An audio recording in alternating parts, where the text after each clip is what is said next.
Welcome to Sunday की रात सलमान कुरैशी के साथ। हादसा नोटबंदी का। ये कहानी है काशीपुर गांव की।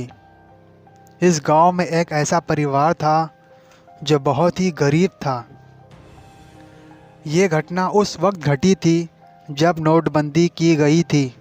एक बूढ़ी औरत की आत्मा आज भी उन पुराने नोटों को लेकर भटक रही है। ये कहानी है वर्मा परिवार की। पार्वती का एक बेटा था आकाश वर्मा और उसकी दो पोती थी। आकाश वर्मा मुंबई में नौकरी करता था और जो कुछ भी कमाता था वो अपने गांव में अपनी माँ को भेज देता था और कुछ रुपए वो अपने अकाउंट में भी रखता था। पार्वती वर्मा अपनी दोनों पोतियों के साथ उस घर में रहती थी। अभी वो दोनों लड़कियां 7-8 बरस की थीं और उनकी माँ गुज़र चुकी थी, इसलिए उनकी देखभाल उनकी दादी ही करती थी। आकाश जो भी रुपए अपनी माँ को भेजता था वो सारे रुपए उसकी माँ एक गल्ले में जमा करती थी। ऐसे ही कई गल्ले उसने जमा किए थे।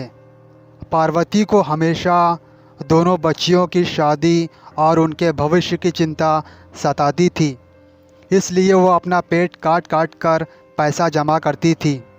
एक दिन हिंदुस्तान के प्रधानमंत्री ने ऐलान कर दिया कि कल रात के 8 बजे के बाद सारी पुरानी नोट बंद कर दी जाएगी। तो पूरे देश में हलचल मच गई। चारों तरफ अफरा तफरी का माहौल छा गया और हर शख्स परेशान टेंशन में नज़र आने लगा, क्योंकि हर किसी ने बैंक में पैसा तो रखा ही था, लेकिन अपने घरों में भी पैसा रखा था कि ज़रूरत के वक्त काम आ सके। चारों तरफ बैंकों में भीड़ भाड़ लगने लगी और उसके अंदर लिमिटेशन भी रख दी गई कि एक आदमी इतना ही रुपया चेंज करवा सकता है। उधर आकाश भी परेशान हो गया कि आखिर ऐसी कौन सी मुसीबत आ गई है। उसने फिर अपनी माँ को फ़ोन लगाया तो माँ ने कहा कि सारा पैसा मैंने मिट्टी के गल्लों में जमा करके रखा है। आकाश ने कहा, माँ जितनी जल्दी हो सके उन पैसों को बदलवा लो, वरना हमारे पैसे सिर्फ कागज़ बन जाएंगे। पार्वती ने सारे गल्ले तोड़ दिए और सारा रुपया एक बड़े थैले में जमा कर लिया। मगर उस गांव में सिर्फ एक ही बैंक था, इसलिए इतनी भीड़ होती थी कि कई लोगों का नंबर तो आता ही नहीं था और शाम होते ही बैंक बंद हो जाती थी। इधर आकाश भी मुंबई से निकल चुका था अपने गांव आने के लिए। उधर सुबह से ही बैंकों में लाइन लग जाया करती थी, लेकिन 2 दिन हो चुके थे, पार्वती का नंबर नहीं आ रहा था और बैंक वालों ने यह ऐलान कर दिया कि आज आखिरी दिन है। आज के बाद ये बैंक किसी के भी पैसों को नहीं लेगा। लाइन में खड़े खड़े पार्वती को चक्कर आने लगा, क्योंकि धूप बहुत तेज़ थी। सुबह से ना कुछ खाया था ना कुछ पिया था। जैसे ही उसका नंबर आया तो बैंक बंद कर दिया गया, क्योंकि शाम हो चुकी थी और बैंक बंद होने का टाइम भी हो चुका था। वो बूढ़ी औरत बैंक मैनेजर से गुजारिश करने लगी तो बैंक मैनेजर ने कहा, मैं कुछ नहीं कर सकता, बैंक बंद हो चुका है। पार्वती वहाँ से निराश होकर अपने घर की तरफ निकल पड़ी और उसके दिमाग में बहुत सी बातें चल रही थी कि अब मेरी पोतियों की शादी कैसे होगी, उनकी पढ़ाई का खर्चा कहाँ से आएगा और उनकी परवरिश कैसे होगी। उसके दिमाग में टेंशन का तूफ़ान उबल रहा था। उसकी आँखों के आगे अंधेरा छाने लगा।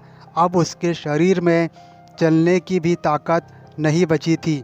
सुबह से भूखी प्यासी उस सड़क पर चलते चलते उसे चक्कर आता है और वो गिर जाती है, मगर उसकी आंखें उस बैंक की तरफ देख रही थी और उसकी सांसें धीरे धीरे थम जाती हैं और वो बूढ़ी औरत ख़त्म हो जाती है। आकाश जब घर पर पहुंचता है तो वो देखता है कि उसके घर के आगे बहुत भीड़ भाड़ लगी है। जब उसे ये बात पता चलती है तो उसे बहुत गहरा सदमा पहुंचता है और वो कुछ दिनों के बाद उस गांव को छोड़ देता है। कुछ दिनों के बाद बैंक मैनेजर को बैंक में एक्स्ट्रा काम करने की वजह से ज़्यादा देर तक रुकना पड़ता है। जब वो अपना काम ख़त्म करके घर की तरफ निकला तो रात बहुत हो चुकी थी। तकरीबन 8 बज चुके थे।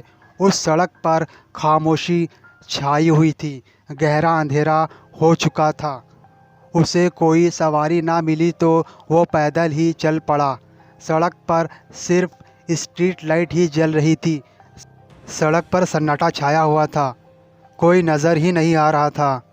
तभी उसके सामने पार्वती एक थैला अपने हाथ में पकड़े हुए आ जाती है और उससे कहती है, ये सारे नोट जमा कर लो वरना ये हमारे लिए कागज़ बन जाएंगे।